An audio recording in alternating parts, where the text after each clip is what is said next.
All right, let's just dive right into this. Welcome to the Explainer, everyone. Today, we're basically completely rewiring how we think about the things we own and the money we earn. We're going to shift our mindset away from this idea of minimalism as deprivation and instead look at the reality of intentionality. It is literally an ultimate wealth-building superpower. If you've ever felt like, you're earning pretty good money but somehow have absolutely nothing to show for it, well, you are definitely not alone. Let's fix that. So here's our roadmap for today. First, we'll uncover the hidden second cost. Second, we'll discuss why popular minimalism fails. Third, we'll get into the rules for real wealth. Fourth, we'll look at the compounding curve. And finally, we'll wrap up with some incredible Japanese secrets to wealth. Okay, Section 1, the hidden second cost.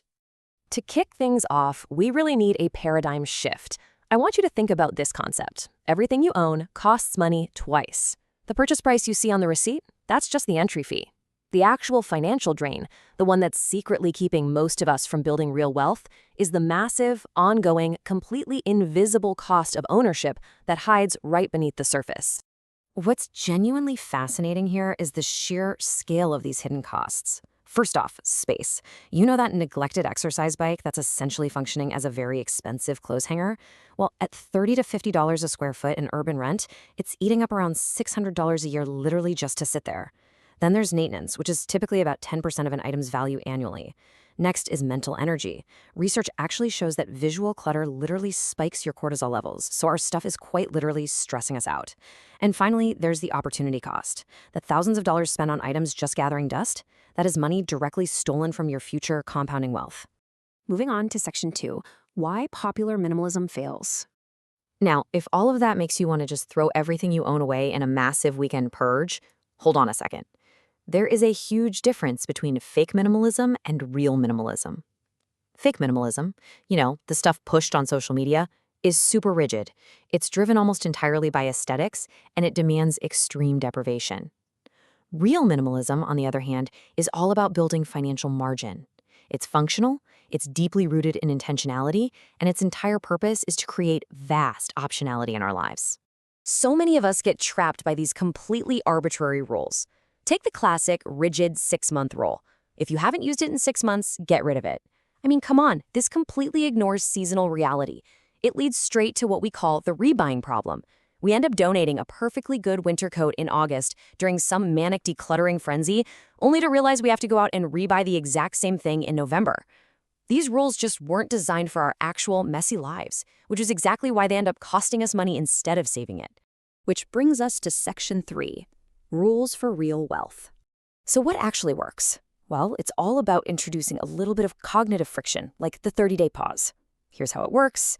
If a non-essential item is over $100, it goes on a list. You wait exactly 30 days. And you only buy it if that original intensity remains.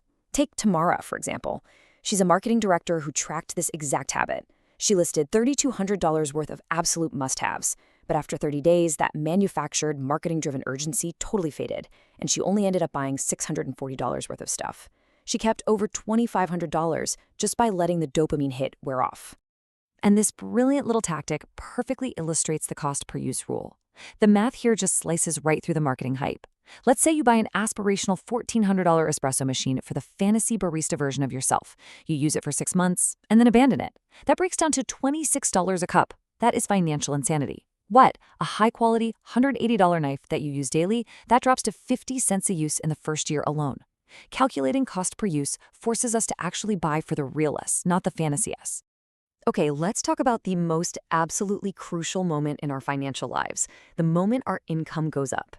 This simple 50-25-25 split is brilliant because it ensures we don't fall victim to lifestyle creep. Every single time we get a raise or a bonus, before it even has a chance to hit the checking account, we split it. 50% to investments, 25% to savings, and 25% to upgrade our lifestyle completely guilt-free.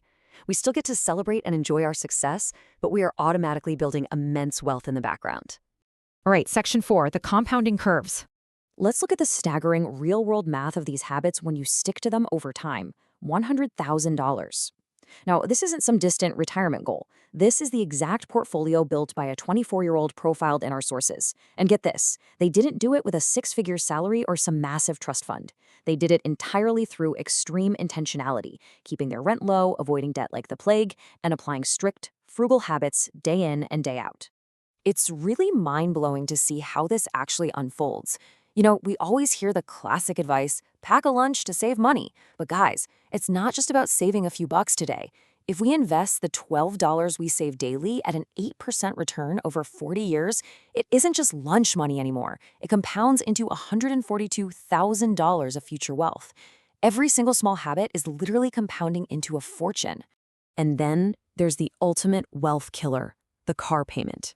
The default in America is just accepting a massive auto loan.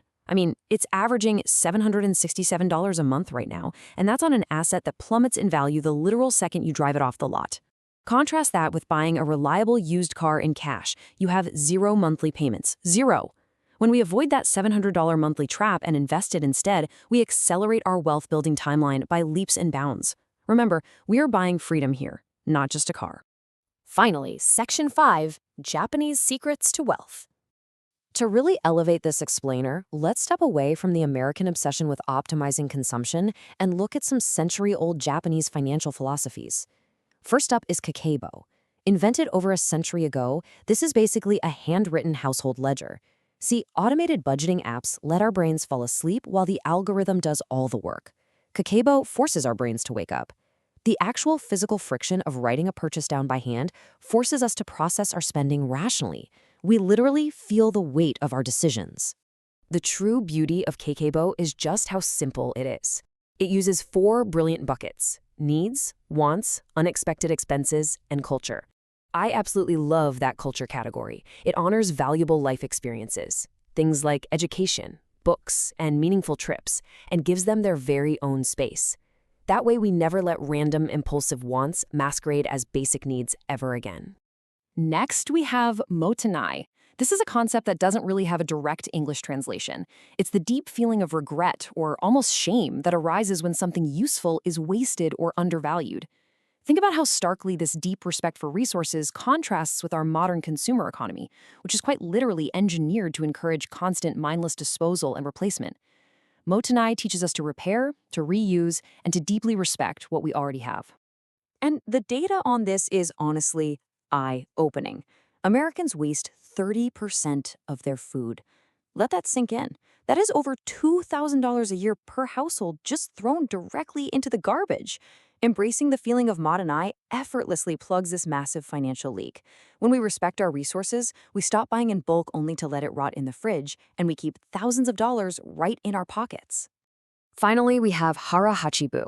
Now, originally this was an Okinawan dietary concept meaning eat until you are 80% full, but we're reframing it right here as the ultimate financial rule. Never fill your life, your schedule, or your budget to 100% capacity. Always, always intentionally leave a 20% breathing room.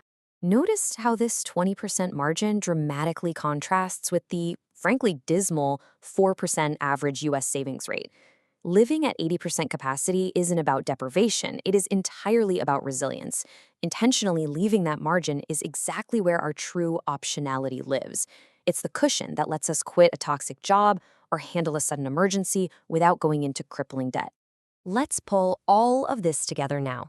The core thesis of this whole explainer is perfectly summed up by this quote: "Wealth is measured by what you can choose, not by what you accumulate."